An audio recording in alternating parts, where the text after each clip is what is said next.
Hello friends, welcome all of you to YouTube channel PCB concept. और आज का जो हमारा एजेंडा है वो है, हम आज बात करेंगे कोई भी एलिमेंट की जो वैलेंसी होती है उसको हम कैसे पता कर सकते हैं कि वो वैलेंसी आपकी पॉजिटिव होगी या नेगेटिव।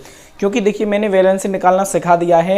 मैंने वैलेंसी के ऊपर ऑलरेडी ये 2 वीडियोस बना के रखी हुई हैं, तो इन वीडियो से आप वैलेंसी निकालना सीख सकते हैं। लेकिन इन वीडियोस में मैंने ये जिक्र नहीं किया कि किसी भी एलिमेंट की वैलेंसी फाइंड करने के बाद हम कैसे पता करें कि वैलेंसी पॉजिटिव होगी या वैलेंसी नेगेटिव होगी। तो ये चर्चा हम इस वीडियो में करने वाले हैं। चलिए बिना किसी देरी के शुरू करते हैं। देखिए, सबसे पहले बात करते हैं, मान लीजिए हमारे पास है सोडियम है, ठीक है। सोडियम का एटॉमिक नंबर होता है 11, ठीक है। जितने एटॉमिक नंबर होते हैं उतने ही उसके पास होते हैं इलेक्ट्रॉन्स, यानी कि जो सोडियम होती है इसकी वैलेंसी होती है 1, ठीक है। सोडियम की वैलेंसी होती है 1। अब मैं यहाँ पे ये नहीं बताऊंगा कि सोडियम की वैलेंसी 1 कैसे होती है, ठीक है, क्योंकि हम यहाँ पे बस देखेंगे कि वैलेंसी पॉजिटिव होगी या नेगेटिव होगी। वैलेंसी निकालना मैं ऑलरेडी 2 वीडियोस बना चुका हूँ वैलेंसी के ऊपर, वहाँ से सीख सकते हो। तो Na की वैलेंसी है 1, तो हम कैसे पता करें कि ये +1 होगा या -1 होगा। कैसे पता करें ये +1 होगी वैलेंसी या -1 होगी। तो इसके लिए देखिए, एक बेसिक सा कॉन्सेप्ट मैं आपको सिखाऊंगा, ठीक है। बेसिक सा एक कॉन्सेप्ट आपको सिखाऊंगा, बहुत ही इंटरेस्टिंग होगा। सबसे पहले आपको एक चीज़ पता होनी चाहिए, कोई भी एलिमेंट जो होता है, कोई भी एलिमेंट जो होता है वो अपना ऑक्टेट कंप्लीट करना चाहता है। कोई भी एलिमेंट, इस वर्ल्ड में कोई भी एलिमेंट उठा के देख लीजिए, वो सब अपना ऑक्टेट कंप्लीट करना चाहते हैं, क्योंकि अपना ऑक्टेट कंप्लीट करने से वो कंफर्टेबल रहते हैं। अब क्वेश्चन आता है कि ऑक्टेट कंप्लीट करना क्या है, इसका मतलब क्या है ऑक्टेट का, ठीक है। ऑक्टेट का मतलब है कि उसकी जो आउटर मोस्ट सेल होगी, उसकी जो आउटर मोस्ट सेल होगी, ठीक है, उसकी जो आउटर मोस्ट सेल या ऑर्बिट होगी, उसमें वो 8 इलेक्ट्रॉन्स करना चाहेगा। उसमें वो 8 इलेक्ट्रॉन्स करना चाहेगा। उसके अगर 8 इलेक्ट्रॉन्स उसकी आउटर मोस्ट सेल या ऑर्बिट में हैं, तो इसका मतलब उसका ऑक्टेट कंप्लीट है, ठीक है। ऑक्टेट का मतलब कि 8 इलेक्ट्रॉन, ठीक है। ऑक्टेट का मतलब 8 electron in outer most shell, ठीक है। तो ये होता है। यहाँ पे एक एक्सेप्शन होता है हाइड्रोजन। हाइड्रोजन अपना डुप्लेट पूरा करता है, ठीक है। हाइड्रोजन अपना डुप्लेट पूरा करता है। डुप्लेट का मतलब होता है 2 इलेक्ट्रॉन्स, ठीक है। हाइड्रोजन के अगर आउटर मोस्ट सेल में 2 इलेक्ट्रॉन होते हैं, वो उसी से खुश रहता है, ठीक है। अब देखिए, जैसे कि बात करें सोडियम पर ही ले लो। सोडियम का एटॉमिक नंबर 11, जितने 11 एटॉमिक नंबर होते हैं उतने ही एलिमेंट्स के पास इलेक्ट्रॉन होते हैं। सोडियम का एटॉमिक नंबर है 11, तो 11 जो सोडियम का एटॉमिक नंबर है 11 ही इसके पास इलेक्ट्रॉन। तो Na के इलेक्ट्रॉन्स का अगर हम डिस्ट्रीब्यूट करें तो ये हो गई इसकी एक K सेल, ये हो गई L। तो सबसे पहले इस सेल में 2, ठीक है, K में, ये आपकी K शेल, ये सब L, ठीक है। इसमें 2, तो इसमें कितने हो जाएंगे 1 2 3 4 5 6 7 और ये 8 इलेक्ट्रॉन्स, ठीक है। इसके बाद जो नेक्स्ट सेल होगी वो होगी आपकी कौन सी वाली, M, ठीक है। एक के बाद एक और होती है जिसको बोलते हैं N। तो देखिए, K में सोडियम के 2 इलेक्ट्रॉन डाल दिए, मैक्सिमम 2 जा सकते हैं। L जो है इसमें मैक्सिमम 8 जा सकते हैं, इसमें 8 डाल दिए, और M में भी मैक्सिमम 8 ही जा सकते हैं, ठीक है। तो टोटल इलेक्ट्रॉन्स होते हैं N के पास 11, तो 2 तो K में चले गए, 8 इसमें, एक इलेक्ट्रॉन बचा वो M में आ जाएगा, ठीक है। एक इलेक्ट्रॉन बचा वो M में। अब देखिए, जो सोडियम है इसकी आउटर मोस्ट सेल कौन सी हो गई, M वाली, ठीक है। M वाली सेल इसकी आउटर मोस्ट सेल हो गई। लेकिन मैंने बताया कि कोई भी एलिमेंट जो होता है वो अपना ऑक्टेट कंप्लीट करना चाहता है। अपना ऑक्टेट करने से वो अपने आप को कंफर्टेबल यानी बेहतर फील करता है, ठीक है। तो ये जो सोडियम है बच्चों, ये भी चाहेगा कि इसका भी ऑक्टेट कंप्लीट हो। ऑक्टेट कंप्लीट करने के लिए इसको क्या करना पड़ेगा, या तो ये किसी से 7 इलेक्ट्रॉन उधार ले ली, ठीक है भाई। जब हमारे पास पैसे नहीं होते हैं, हम बहुत दिक्कतों में होते हैं, तो हम क्या करते हैं, पैसा उधार लेते हैं, जिससे हमें थोड़ा कंफर्टेबल फील होता है, ठीक है। या तो ये 7 इलेक्ट्रॉन किसी से उधार ले लें, या फिर ये 1 इलेक्ट्रॉन इसके पास है, ये इसको अगर दे दे, तो 8 इलेक्ट्रॉन अगर दे दे तो इसके पास M सेल होगी ही नहीं, इसकी आउटर मोस्ट हो जाएगी L, जिसमें 8 इलेक्ट्रॉन कंप्लीटेड हैं। या तो ये एक इलेक्ट्रॉन को दे दे किसी को, ठीक है, या फिर ये 7 इलेक्ट्रॉन किसी से ले ले। जैसे कि हमारे पास बहुत ज़्यादा पैसा है, ठीक है, बहुत ज़्यादा पैसा है, हमें डर है कोई इनकम टैक्स का छापा ना पड़ जाए, तो हम क्या करेंगे, थोड़ा बहुत पैसा किसी को दे देंगे ताकि हम कंफर्टेबल हो सकें, ठीक है। अगर हमारे पास पैसे की कमी है तो हम पैसा उधार लेंगे ताकि हम कंफर्टेबल हो सकें।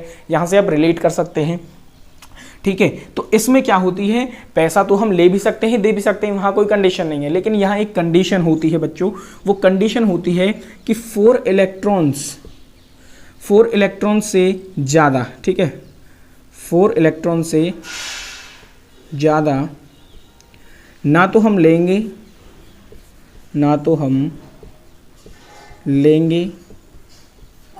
और भैया ना हम देंगे ठीक है। ये मैंने हिंदी में इसलिए लिख के दिया है आपको क्योंकि मुझे पता है भाई ये कितना इम्पोर्टेंट चीज़ है। ये अगर आपको याद हो गया, ये समझ में आ गया, तो आपको कुछ नहीं करना पड़ेगा। 4 इलेक्ट्रॉन से ज़्यादा ना तो आप किसी से ले सकते हो ना किसी को दे सकते हो। इसका मतलब जो 7 इलेक्ट्रॉन उधार लेने वाली कंडीशन है ये तो हमारी यहीं पे फेल हो गई, ये तो हम कर नहीं सकते। इसका मतलब हमें अपना 1 इलेक्ट्रॉन लूज़ करना पड़ेगा। 1 इलेक्ट्रॉन लूज़ करना पड़ेगा। लूज़ करने का मतलब हमें 1 इलेक्ट्रॉन बाहर निकालना पड़ेगा ताकि ये एम सेल में से जो 1 इलेक्ट्रॉन है ये निकल जाए। एम सेल हमारे पास रहेगी नहीं, एल सेल रहेगी सोडियम के पास जिसमें ऑक्टेट पूरा है सोडियम कंफर्टेबल। तो इसके लिए क्या करेगा, 1 इलेक्ट्रॉन लूज कर देगा। 1 इलेक्ट्रॉन लूज कर देगा, इसका मतलब इसकी वैलेंसी 1 होगी। यहां से भी आप वैलेंसी निकाल सकते हो कि एलिमेंट जितने इलेक्ट्रॉन लूज या गेन करे, जितने भी इलेक्ट्रॉन लूज करे या गेन करे उतनी ही उसकी वैलेंसी होती है। और पॉजिटिव और नेगेटिव का ध्यान रखना है कि इलेक्ट्रॉन अगर जो आपका एलिमेंट है वो इलेक्ट्रॉन अगर लूज करता है यानी कि इलेक्ट्रॉन बाहर निकालता है तो उसका जो साइन आएगा वो हमेशा पॉजिटिव आएगा। ठीक है, फील आया। अगर एलिमेंट अपने इलेक्ट्रॉन्स लूज कर रहा है, ठीक है, कंफर्टेबल होने के लिए, ऑक्टेट कंप्लीट करने के लिए एलिमेंट अगर अपने इलेक्ट्रॉन्स लूज कर रहा है यानी कि इलेक्ट्रॉन बाहर निकाल रहा है तो उसकी वैलेंसी ऑलवेज भी पॉजिटिव, यानी कि सोडियम की वैलेंसी होगी +1। ठीक है, सोडियम की वैलेंसी होगी +1। अब ये सारा यहाँ से रफ करते हैं और अब करते हैं मस्त एग्जाम्पल्स। ठीक है, अब आपके एग्जाम्पल्स करते हैं। चलिए, तो मैं आपको बस यहाँ पे ये वाली बात लिखी रहने दे रहा हूँ, इससे आपको आइडिया रखता रहे। ठीक है, बस ये आपको याद रखना है 4 से ज़्यादा ना देंगे ना लेंगे। जैसे कि एल्यूमिनियम है, ठीक है, 13 होता है एटॉमिक नंबर, इसका मतलब 13 इसके पास इलेक्ट्रॉन्स। के शेल में 2, अब मैं वैसे इलेक्ट्रॉन कन्फिगरेशन लिख रहा हूँ, उसमें 8 और लास्ट में 3। तो ये भी चाहेगा भी क्या है कि इसके आउटर मोस्ट में 8 इलेक्ट्रॉन्स हों। तो 8 इलेक्ट्रॉन्स के लिए 2 कंडीशंस बनती हैं, या तो ये 5 इलेक्ट्रॉन किसी से उधार ले या फिर ये 3 इलेक्ट्रॉन्स को लूज कर दे। या तो 5 इलेक्ट्रॉन का ये गेन करे या ये 3 इलेक्ट्रॉन को लूज करे। भाई यही तो पॉसिबिलिटी है, या तो 5 इलेक्ट्रॉन किसी से गेन कर ले या अपने 3 इलेक्ट्रॉन लूज कर दे, तो आपका ऑक्टेट ये वाला कंप्लीट है। ठीक है, तो मैंने बता दिया 4 से ज़्यादा ले नहीं सकते, तो ये कंडीशन तो यहीं पे फेल, तो ये यही कर सकता है केवल। तो ये 3 इलेक्ट्रॉन लूज ही कर सकता है, यही इसके पास एक चारा है। तो जो एल्युमिनियम होगी इसकी वैलेंसी कितनी होगी, +3। भाई प्लस किस लिए, क्योंकि इसने इलेक्ट्रॉन लूज किए। 3 किस लिए, इसने 3 इलेक्ट्रॉन यूज किए, इसने 3 इलेक्ट्रॉन यूज के लिए, इसलिए इसकी वैलेंसी 3। और प्लस किस लिए, क्योंकि इलेक्ट्रॉन इसने लूज किए। अब जैसे कि बात कर लो आप भैया क्लोरीन की। ठीक है, क्लोरीन का एटॉमिक नंबर होता है 70, यानी कि 70 इलेक्ट्रॉन। इलेक्ट्रॉनिक कन्फिगरेशन लिखेंगे 2,8,7 आता है, 2,8,7। अब ये भी चाहेगा कि इसके आउटर मोस्ट सेल में 8 इलेक्ट्रॉन्स हों, तो इसके पास क्या पॉसिबिलिटी है कि ये 8 इलेक्ट्रॉन कर सके। इसके पास पहली जो पॉसिबिलिटी है वो है या तो ये एक इलेक्ट्रॉन का किसी से गेन कर ले, यानी कि 1 इलेक्ट्रॉन किसी से ले ले, या फिर ये 7 इलेक्ट्रॉन किसी को दे दे, यानी कि 7 इलेक्ट्रॉन ये लूज कर दे, तो इसका ये वाला कंप्लीट। लेकिन 4 से ज़्यादा ना हम लेंगे ना हम देंगे, हमारी तो जिद है ना भैया, हम 4 से ज़्यादा ना लेंगे ना देंगे। ठीक है, तो ये क्या करेगा, ये पॉसिबिलिटी इसकी यहाँ पे फेल कर जाएगी, क्योंकि ये 7 इलेक्ट्रॉन लूज नहीं कर सकता, तो ये सिंपली 1 इलेक्ट्रॉन का किसी से गेन कर लेगा। अगर 1 इलेक्ट्रॉन का गेन कर रहा है तो क्लोरीन की जो वैलेंसी होगी वो होगी -1। 1 किस लिए, क्योंकि भैया 1 इलेक्ट्रॉन का गेन कर रहा है। माइनस किस लिए, क्योंकि ये जो इलेक्ट्रॉन्स हैं वो गेन कर रहा है। अगर 1 इलेक्ट्रॉन लूज कर रहा होता तो वैलेंसी आ जाती +1, लेकिन यहाँ पे ये 1 इलेक्ट्रॉन गेन कर रहा है, इसीलिए वैलेंसी आएगी -1। तो ये याद रखना है, कोई भी एलिमेंट अगर इलेक्ट्रॉन लूज करेगा तो जो वैलेंसी होगी, जो उसकी वैलेंसी होगी वो पॉजिटिव होगी। और कोई भी अगर आपका एलिमेंट इलेक्ट्रॉन गेन कर रहा है तो जो उसकी वैलेंसी होगी बच्चों वो नेगेटिव होगी। ठीक है, ये बात आपको समझ में आती है क्या, इस बात का फील आया। ठीक है, ये मेरी इंपॉर्टेंट बात। इससे मैं आपको यहाँ पे एक ज़बरदस्त एक और चीज़ देखिए, यहाँ पे आपको झटका देता हूँ कि भाई अगर देखिए सोडियम आपके इलेक्ट्रॉन गेन कर रहा है तो आपने सुना होगा सोडियम एक मेटल होता है, क्लोरीन आपका एक गैस होता है, नोबेल गैस होता है, लेकिन वो नॉन मेटल के अंदर आता है। ठीक है, इसका मतलब आप यहाँ से मेटल और नॉन मेटल को भी आइडेंटिफाई कर सकते हैं। जो एलिमेंट जो एलिमेंट इलेक्ट्रॉन लूज करता है वो बोलता है मेटल। जो एलिमेंट इलेक्ट्रॉन लूज करेगा उसको हम बोलेंगे मेटल, जो एलिमेंट इलेक्ट्रॉन्स गेन करेगा उसको हम बोलेंगे नॉन मेटल। तो यहां से आप मेटल और नॉन मेटल को भी आइडेंटिफाई कर सकते हैं। तो बहुत ही सुपर शानदार ट्रिक है ये अपने आप में। यहां से आप नॉन मेटल मेटल को आइडेंटिफाई कर सकते हैं, वैलेंसी का पॉजिटिव और नेगेटिव आइडेंटिफाई कर सकते हैं, यहां से आप वैलेंसी भी निकाल सकते हैं।